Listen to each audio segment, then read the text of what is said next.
अवधूत चिंतन श्री गुरुदेव दत्त श्री स्वामी समर्थ. आपल्या सगळ्यांचं माझ्या चॅनलमध्ये पुन्हा एकदा स्वागत आहे.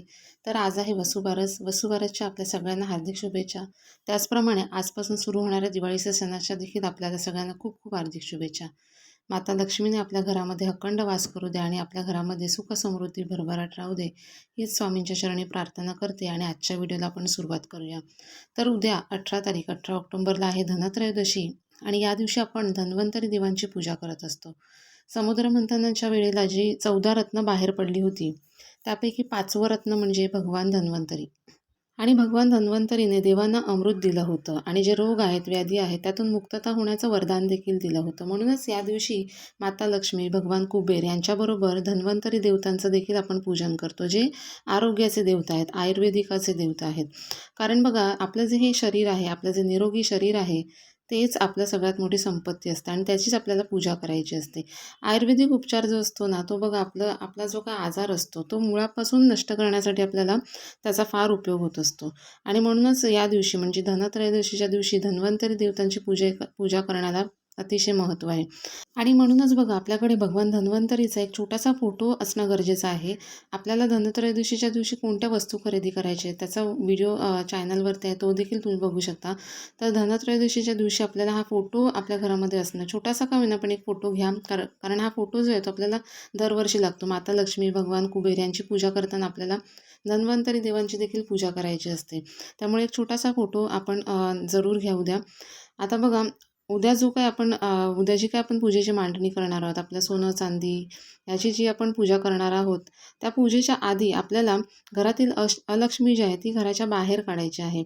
आणि घरातील अलक्ष्मी जोपर्यंत घराबाहेर जात नाही तोपर्यंत माता लक्ष्मी ज्या आहेत त्या घरामध्ये प्रवेश करत नाहीत. तर ही जी अलक्ष्मी आहे, ही जी दरिद्रता आहे, तिला आपल्याला आपली जी मुख्य म्हणजे उद्या जी धनत्रयोदशीची जी संध्याकाळी आपण पूजा करणार आहोत त्याच्या आधी आपल्याला विधिवत मार्गी लावायचं आहे. आणि ह्या अलक्ष्मीला, या दरिद्रीला विधिवत कसं मार्गी लावायचं आहे तेच आपण आजच्या व्हिडिओमध्ये बघणार आहोत. त्यासाठी व्हिडिओ तुम्ही शेवटपर्यंत नक्की पहा, म्हणजे तुम्हाला सगळी माहिती जी आहे ती व्यवस्थित कळेल. तर उद्या संध्याकाळी आपल्याला हा उपाय म्हणजे आपली जी पूजा मांडणी आहे धनत्रयोदशीची, त्याच्या आधी आपल्याला हा उपाय करायचा आहे. त्यामुळे तुम्ही ऑफिसला जरी जात असाल तरी ऑफिसमधून आल्यानंतर पूजा मांडणी करायच्या आधी हा उपाय आपल्याला करायचा आहे. संध्याकाळी दिवे लागण्याच्या वेळेला आपण घर हे झाडतच असतो. तर घर आपलं जे काय आहे म्हणजे 1 BHK असेल, 2 BHK असेल, संपूर्ण घर आपल्याला झाडून घ्यायचं आहे. अगदी कोपऱ्यापासून ते मुख्य दरवाजापर्यंत आपल्याला झाडत यायचं आहे. झाडून झाल्यानंतर जो काही कचरा जमा होईल त्यामध्ये मग केस असतील, तुमचे काही रॅपर बिपर कचऱ्यात पडले असतील का, चॉकलेट्स वगैरे, ते सगळं बाजूला करायचं. ते सगळं ते कचऱ्याच्या डब्यात टाकायचं. आणि जी खाली जमा झालेली असेल, आता घर किती स्वच्छ असू दे, थोडी तरी धूळ ही येणारच. तर ती थोडीशी काही धूळ जी आलेली असेल ती आपल्याला एका कागदामध्ये घ्यायची आहे. आणि ही कागदात घेतलेली धूळ आहे त्याला आपल्याला हळदी कुंकू वाहायचं आहे. आणि त्यानंतर त्याची घडी करायची. त्यानंतर बघा, घडी केल्यानंतर या दरिद्रीला आपल्याला प्रार्थना करायची आहे की मी तुला विधिवत मार्गी लावत आहे, तू तुझ्या मार्गाने निघून जा. आणि ही जी जमा केलेली म्हणजे धूळ जमा केलेली जी पुडी आहे ती आपल्याला कचऱ्याच्या डब्यात टाकायची आहे. आता इथे महत्त्वाचं लक्षात घ्या की कचऱ्याच्या डब्यात टाकल्यानंतर जो सगळा कचरा आपण कचऱ्याच्या डब्यात टाकू आणि ही पुडी जेव्हा कचऱ्याच्या डब्यात टाकणार आपण, तर हा जो सुका कचऱ्याचा डबा असतो तो आपण आपल्या घरामध्येच किंवा मग बाल्कनीमध्ये वगैरे ठेवतो. तर उद्याच्या दिवशी म्हणजे धनत्रयोदशीच्या दिवशी जेव्हा आपण ही दरिद्री मार्गी लावणार आहे, तर आपल्याला कचऱ्याचा डबा जो आहे तो घरात न ठेवता आपल्याला घराच्या बाहेरच ठेवायचा आहे.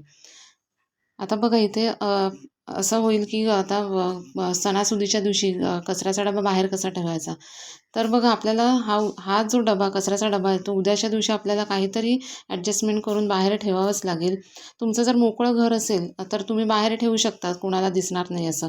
पण जे फ्लॅट सिस्टममध्ये राहतात त्यांनी आता तुमच्या जर बाजूला जागा असेल तर तिथे ठेवा, किंवा मग खाली पार्किंगमध्ये वगैरे जागा असेल तर तिथे ठेवा.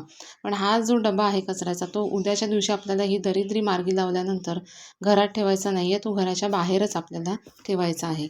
हे एक काळजी आपल्याला उद्याच्या दिवशी घ्यायची आहे. त्यानंतर बघा दुसरी महत्त्वाची गोष्ट म्हणजे आता तुमचं जर भाड्याचं घरमध्ये तुम्ही भाड्याच्या घरात जर राहत असाल तुम्ही, तर हा उपाय करायचा का? तर बघा भाड्याच्या घरामध्ये आपण राहतोय, तर त्यावेळेला आपल्याला फक्त घर झाडून घ्यायचं आहे. ते म्हणजे घर झाडून घेतल्यानंतर जी काही धूळ जमा होईल ती आपल्याला तशीच कचऱ्याच्या डब्यात टाकायची. त्याला हळदी-कुंकू वगैरे वाहायचं नाही आहे. कारण बघा आपण भाड्याच्या घरामध्ये राहत आहोत. त्यामुळे आपल्याला आपली दरिद्री काढायची आहे, दुसऱ्याची कोणाची नाही.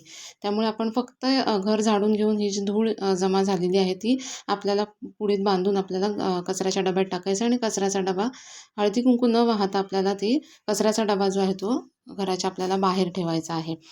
अशा प्रकारे म्हणजे आपल्याला भाड्याच्या घरामध्ये आपल्याला हे जे काही प्रयोग वगैरे आहे तो करायचा नाही आहे. फक्त आपल्याला घर झाडून घेऊन हा डब्बा जो आहे तो कचरा जमा झालेला तो आपल्याला घराच्या बाहेर ठेवायचा आहे. अशा प्रकारे आपल्याला हे करायचं आहे.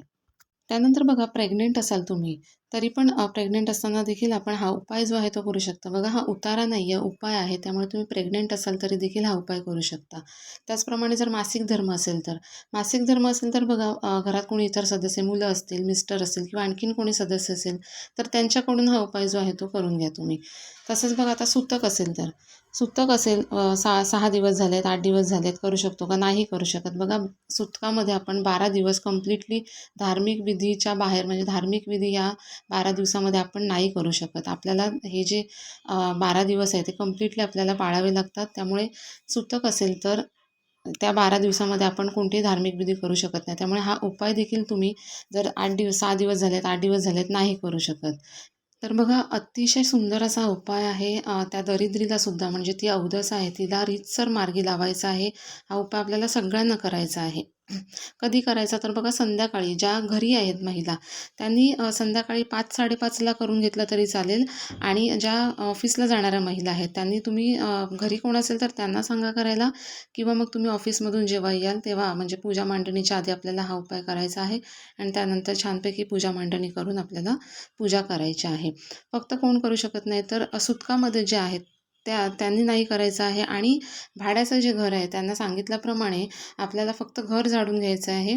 त्या ती जी धूळ आहे त्याला हळदी-कुंकू न वाहता तसंच आपल्याला तो कचऱ्याच्या डब्यामध्ये टाकायचा आणि कचऱ्याचा डबा जो आहे तो बाहेर ठेवायचा आहे. अशा प्रकारे आपल्याला हा जो उपाय आहे तो उद्या आवर्जून पूजा मांडणीच्या आधी आपल्याला सगळ्यांना करायचा आहे आणि त्यानंतर आपल्याला पूजा जी आहे आपल्याला ती आपली रीतसर करून घ्यायची आहे. तर सगळ्यांना आपण उद्या हा उपाय करूयात आणि हा उपाय करून झाल्यानंतर आपल्याला आपल्या माता लक्ष्मीचं स्वागत जे आहे ते करायचं आहे. व्हिडिओतली माहिती जर आपल्याला आवडली असेल तर व्हिडिओला लाईक करा आणि अशाच माहितीपूर्ण व्हिडिओसाठी चॅनलला सबस्क्राईब देखील करा. धन्यवाद.